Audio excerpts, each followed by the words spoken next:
Hello again, I'm Doug Smith, and welcome to the 15 April 2016 edition of Portsmouth This Week, the Voice of Portsmouth Town Hall. Our guests today are School Superintendent Ann O'Reilly and Finance Director for the schools, Chris DiIuro. Welcome back to the show, Anna. You were here, I think, just over a year ago. And Chris, welcome to Portsmouth This Week. Thank you. Our topic today really is kind of timely, is the recently approved, at least in the preliminary form, school budget. From your perspective, I'd just like to get an idea of how do you think the budget process went this year? So, as you know, this is my second year here in Portsmouth, and we really established, I think, this process last year, really working with the principals first to pull their recommendations together, and then working together as a team, looking at all the things, because of course, we could use endless money, that everybody could use endless money, but we have to focus our money. And what we really do is we have a strategic plan that actually was completed and approved just before I was hired that really outlines the scope of where the district would like to be in 5 years. And so we use that as our guidepost. That's what drives our mission, and so we need to make sure that we're funding the goals and objectives of that strategic plan moving forward. So when we get that long list of requests from everyone of here's what we'd like for our school, we prioritize them according to the strategic plan. So what things on this list will really advance the goals and objectives of the district. So you use that kind of as criteria, that strategic plan. Right. If it's not on mission, then we're not spending money on it. Yeah. But I know it's tough because there are a lot of probably good things popping up. Sure. From my perspective, from the outside, I was very pleased that it seemed to go very smoothly. Sure. And I suspect that's because you folks in the town administration are talking to each other more frequently. Sure. I'm a big Rich Rayner fan, by the way. You know. So am I. Going back to that strategic plan, I remember you talked about that back, as I say, I think it was December of 2014, last time you were on. But this strategic plan is supposed to look out to 2019, 5 years, as you say. Are you on track with that, or have you had to make any changes to that going forward? So we do. We actually have a committee that is working now that monitors our progress on some of these. On some of the items in the plan, we've already hit them. We didn't need 5 years to get there. We've made some of the, and some of them are long-term goals that will take us probably the whole 5 years to get there. But there are quite a few pieces within the plan that we've either made substantial progress on or we've already met the mark. So I'm excited about that. But we still have some things to do. Well, I thought we might, you know, as by way of review, because we went through this over a year ago. Sure. But I'd like to maybe go through those, and maybe you can explain what's been done so far, what's going on. The first one I thought was very important. It's about every student will learn at a high level. Yes, so we want to ensure excellence for student achievement, and that one's one of the ones that's always a work in progress. Until we have data that says to us our students are 100% proficient, we'll always be working at that. And I anticipate that when we have to write our new strategic plan, that will still be our #1 goal. So some of the things that we've already done to work at this is last year we went back to having 3 full days of professional development for our staff. We also hired instructional coaches. We hired one for math, one for English, and one for science, the 3 subjects that we're tested on and that we really have invested a lot of time on. So the instructional coaches work in the classrooms every single day, and they provide ongoing professional development for the teachers. So it's like getting double bang for your buck. Because we can and we do send teachers to different conferences and different professional developments, but those tend to be one-time things, and you might come back with a couple of good ideas, but it's hard to get a hold of them and really get that enmeshed in the work that you do. When we use our coaches, they're in the classroom with teachers for cycles for a few weeks at a time where they model and then they watch each other and then they reflect and they talk. It really becomes embedded in the work that they do. So we have found that to be a powerful tool. So for next year, we have included them in the budgets. We've also added an instructional technology coach. Great. What I'll talk about in one of the other objectives is that we're finally moving to one-to-one for a full grade level, and she's really been instrumental in supporting teachers and getting technology embedded in the everyday work. not an add-on, not, okay, now let's pull out No, the computer, basic stuff, yeah. but something that's integrated into the work. Also, as you know, last year we brought special ed used to be handled by an outside agency, and last year we brought it in. That was a significant savings to the district, but that's only getting better, and we're continuing to work at that. We had to add a new position for next year to support that, and we anticipate that we will continue to improve our own in-house programs over the next several years. So some of our more significant students go to out-of-district placements, which is a pretty high cost to the district. So as we grow our programs, we'll be able to bring some of those students back to their neighborhood schools so that we can support them within Portsmouth schools rather than having them sent out for special services. So I anticipate that will grow, and that those may be positions we have to add to our budget, but in the end it's a long-term benefit for the student and for the district. Okay, now let me ask you about that. Sure. Where do we send them?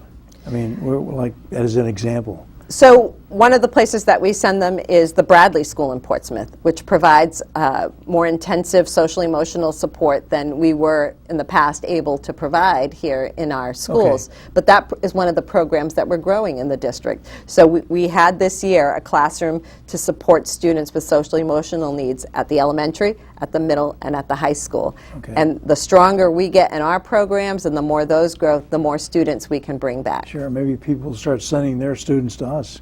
Maybe. Okay, goal number 2. Goal number 2. So goal number 2 is upon graduation, students are ready for college or their career pathway. Not an easy task, also something that I foresee will show up in our next strategic plan. But we've done quite a few things, and we actually, I think, from the beginning, have been doing a good job with this. As you know, we send quite a few students off. Over 80% of our students go on to either 2- or 4-year institutions. So we've got a very good track record. In addition to that, our graduation rate was over 98% last year, one of the highest in the state. Yeah. So we do a good job with that, but we always want to get better. And we want to make sure that we're preparing our students to go to the most elite institutions if they choose so. We want them to be prepared, and we want them to be able to have those choices and opportunities. Starting last year and continuing for this year, we offer the PSAT to all sophomores and juniors in school, paid for by the district. That opens the gateway to national merit scholarships and really many opportunities across the country to get scholarships at different universities and different colleges. We also purchased Naviance, which is a software program that helps students prepare for college, track their interests, and help guide them. It can be very overwhelming to select a college or university. Sure. There are thousands and upon thousands to choose from. So how do you help students narrow that scope and really find a place that's going to be a match for them? Because that's really important in their ability to graduate from college or university in 4 years. We want to provide them with all the basics they need to get there and be successful, but to also help them find the right place for them. You know, that's what I was going to ask, because when I was a kid coming out of high school, I didn't have a clue as to what I wanted to do. Right. I had some vague idea, but and then I just fell into things. You know, I think this is what most people do most of their life. Are kids sort of developing a sense of what they want to do earlier now, do you think? I think so. I'm always so impressed at senior project time when I go in that some kids know down to the detail what it is they want to do, and you can see that passion in them, that you know when you meet them 5 years from now, they will be doing exactly what they said they wanted to do. I think we've provided some tools for them to help guide them. There will always be, I was one of those students. I didn't know what I wanted to do until I was practically graduating from college and had to make the choice. I think we'll always have students like that, but we want to help them find their niche. What is it that they really love and that they're passionate about, and what pathway can get them to where they want to be? So I think this program that we have helps them find their interests and hopefully helps guide them in that direction. When they take the PSAT, it also identifies for us AP potential students. Hey, this student scored significantly in this area, so they may be interested in AP advanced placement courses, which are very, very similar to a college course, and really is rigorous that it provides a student with some insight into what it'll be like in college Okay, in and they're the getting class. this at the sophomore level.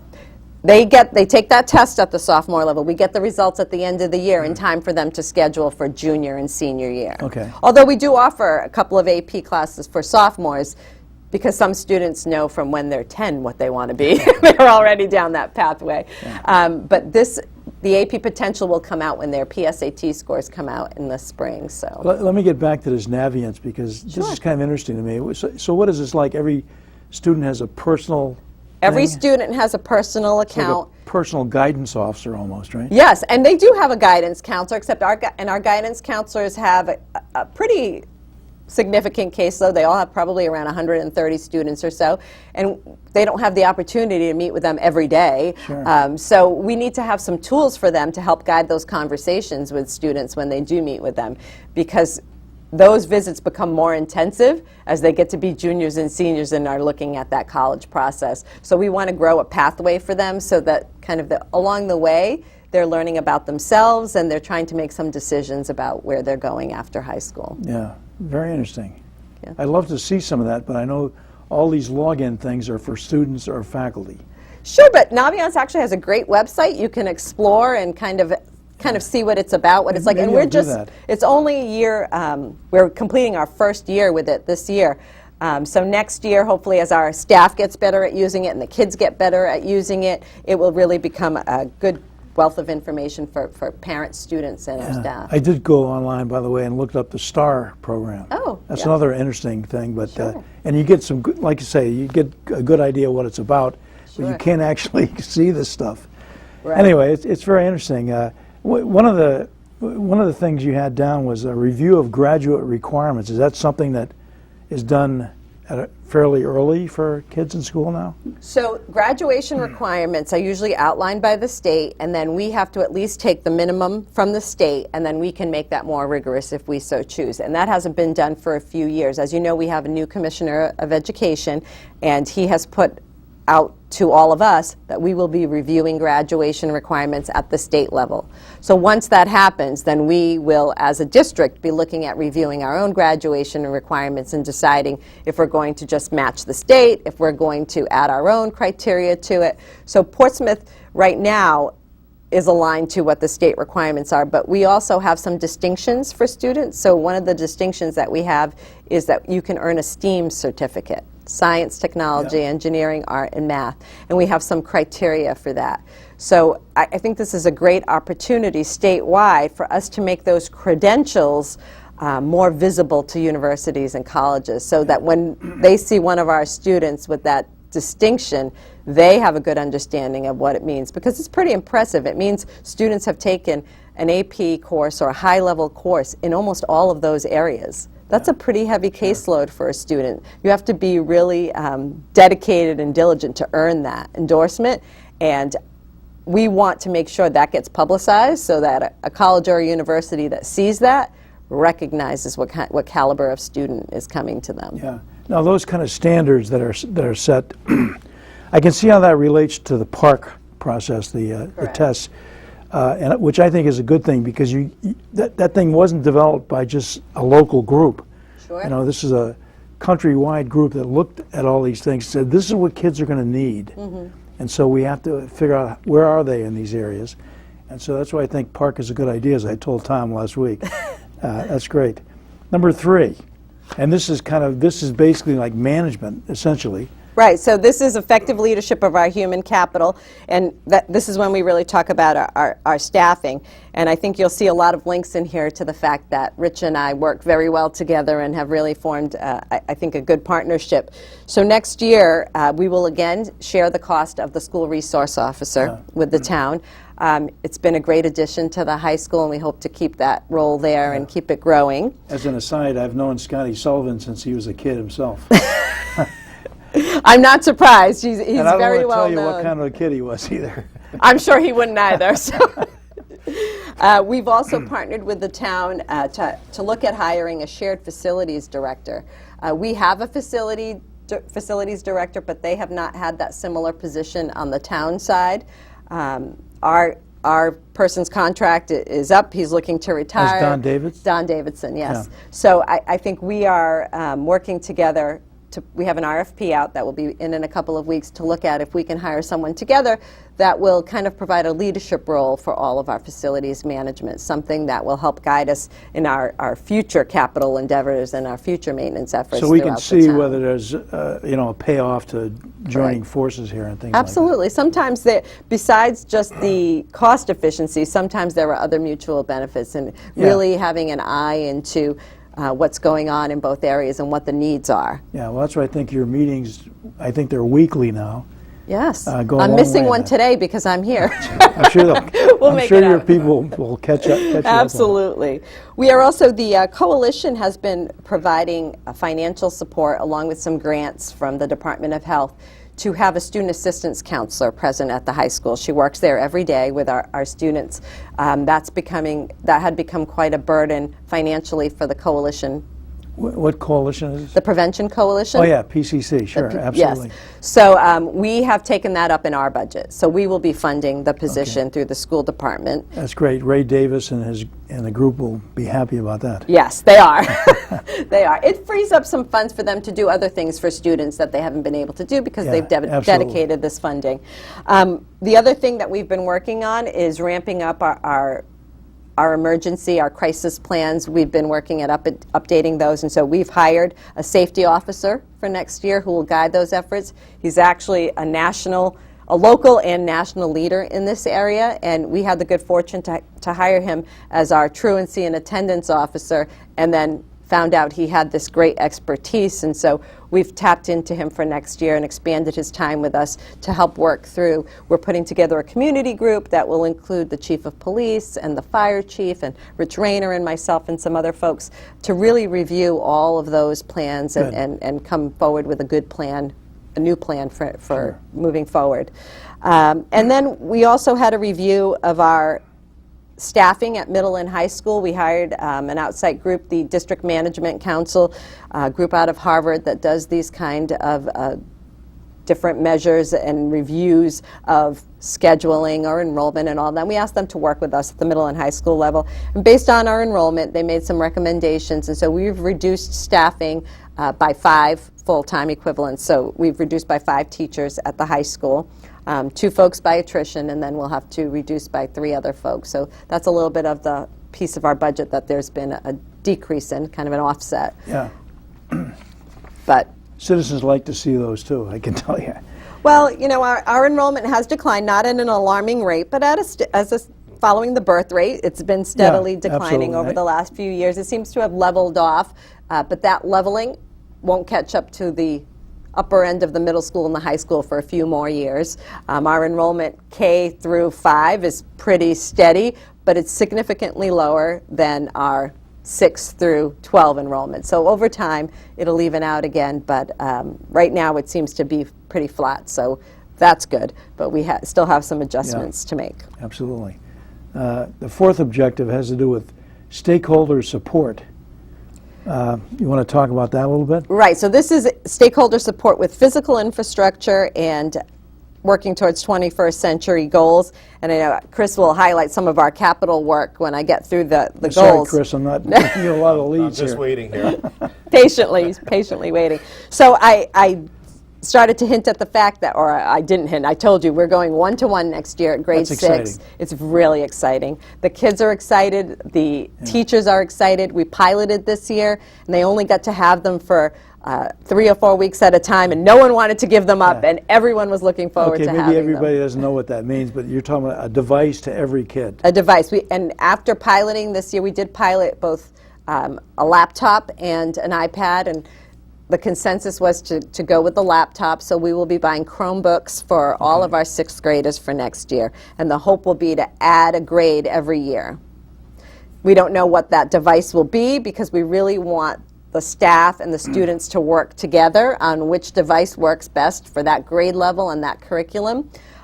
Next year we'll be piloting some iPads at the elementary level. We're hoping to put an iPad in every elementary teacher's hands so they can start to work and develop on things that they could integrate into kindergarten through 3rd grade. That brings up, unfortunately, the Microsoft versus Apple issue, and if you start mixing Apples and Microsofts, So thank you for saying that, but one of the realities for our students is that they don't know what medium they'll work in when they leave us. And That's true. we actually want to prepare them to be able to work in both, with yeah. various devices, that they can really, no matter what's available at their job, whether it's a PC or a Mac or whatever it may be, they've had experience using it, because we're going to expose them to all that's those good. different things. And I imagine if Bill Gates is out there watching, we'd love to have somebody come in and provide support to this program, right? Absolutely.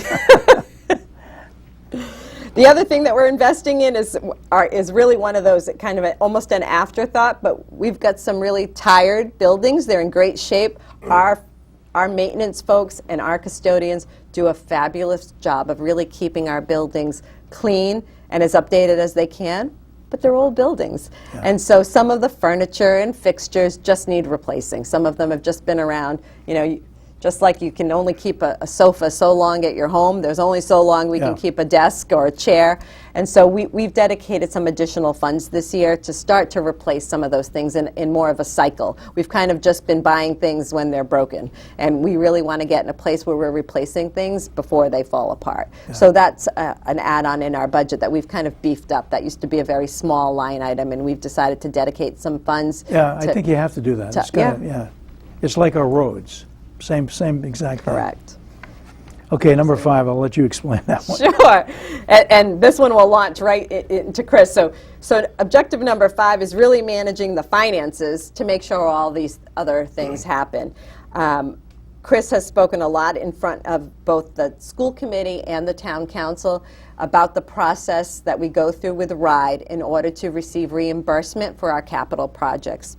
It's an extremely thorough, detailed project. Our submission is hundreds of pages long, but once it's approved, the town of Portsmouth is eligible to receive anywhere from 35 to almost 40%, depending on efficiencies, in reimbursement, and that comes directly back to the town. And this year, the town's expected on previously approved projects to receive almost $900,000 back from RIDE. So now we're talking real money here. Absolutely.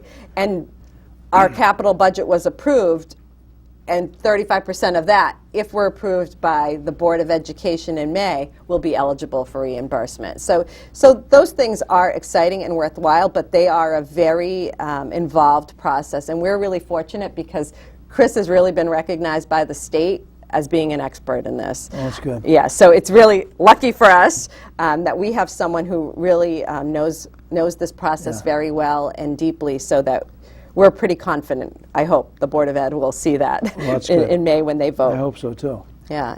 Chris, we had to go to you because we've got 5 minutes left. Okay. See, I told you time was going to fly. Yes. Maybe you can tell us how this budget relates to all this stuff and where we are budget-wise. Sure. So this budget, I'm very proud of this budget. We all worked very hard. Everybody was involved, from the principals. We had school committee members sit in our meetings. We started this probably right around Thanksgiving, early December, and we submitted in mid to late March to the town. And I want to say our communication with the town, you've brought it up, Anna's talked about it, has been tremendous, and we've worked so well together to make sure that there were no surprises. Everybody understood where we were going. But ultimately, we wound up with a 2% increase in our overall expenditures year over year. And I think that's pretty good, considering 2 of the last 3 years we basically held the line or reduced our expenditures.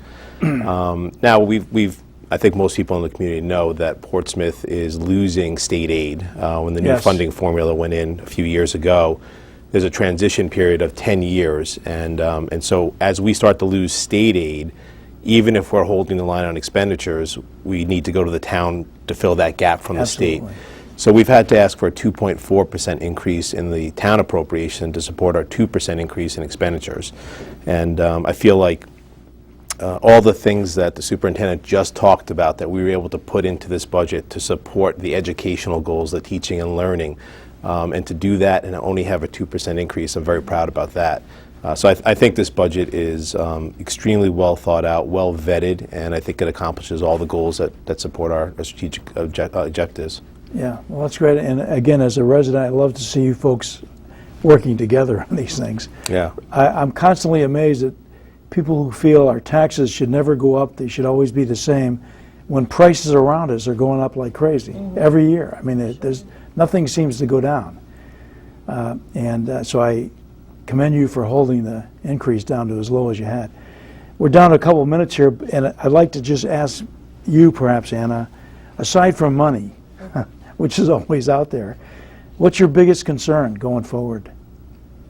Well, I think one of the things that I mentioned is one of my, and I don't say concern in a way that I'm worried about this, but safety is a very high priority for us. And I am really looking forward to the work of the safety committee simply because it's our #1 priority. I mean, student achievement, absolutely. But I am responsible, I feel personally responsible for the safety of our 2,800 students every single day. And so to know that we really have pulled together the experts and we are working to update our plan and have something really good in place where we know our students are safe will be very comforting for me since I really think that is my highest priority. And then of course the focus on student achievement. You mentioned the park earlier. I don't think the results were a surprise to us. However, because we did have some issues with how many students took the test, it wasn't really a true measure for us, and so I'm looking forward to improving that. You mentioned the STAR test. I'm really glad that we've implemented the STAR. #1, it gives us another piece of data that's consistent, really, from the elementary all the way through high school, that lets us watch that achievement benchmarked over time through the school year. So we're not just waiting for park results, and we're not only relying on those results to look at whether or not we're making an impact on our student achievement. So the STAR, we give at the beginning of the year, the middle of the year, and then again at the end. We had great results mid-year, lots of growth and improvement. And actually, I'll be sharing out with the school committee, so you'll be able to see those STAR results for us, for Portsmouth. Now, the STAR, as I recall, we only got a couple of seconds left here, is a test that reacts to the students' answers, kind of. So it's able to tell us if students are growing, if they've improved from the beginning of the year to the end of the year, really progress. And that's what we're looking for. Are we making the progress within that year that we need to make? And for some students, maybe more than a year's progress is necessary to get them to where they need to be. And the STAR lets us monitor that in chunks of time so that we still have time mid-year if we see a student that still needs support to dig in and find out what it is that we need to do to benefit that student and support them to get them to where they need to be at the end. So the STAR is a really strong, important measure for us. Okay, we're out of time, as I knew we would be. But thank you guys both for coming. I'd like to invite anybody back from the school who ever wants to come in and talk about something on the program. Might be a way of getting the word out. I've got a couple public service announcements. Two, basically the presidential primary elections are on 26 April. And if you need to know where to go to vote in those primaries, call Jackie Schultz, our Registrar of Voters. Her number is 683-3157. And the other one is the Portsmouth Police Department is giving tours of their building from 1 to 2:30 on Tuesdays. No appointment is necessary, and if you wonder why we need a new police building, please get down there and go through that old building. That's it for me, Doug Smith, signing off. See you next time.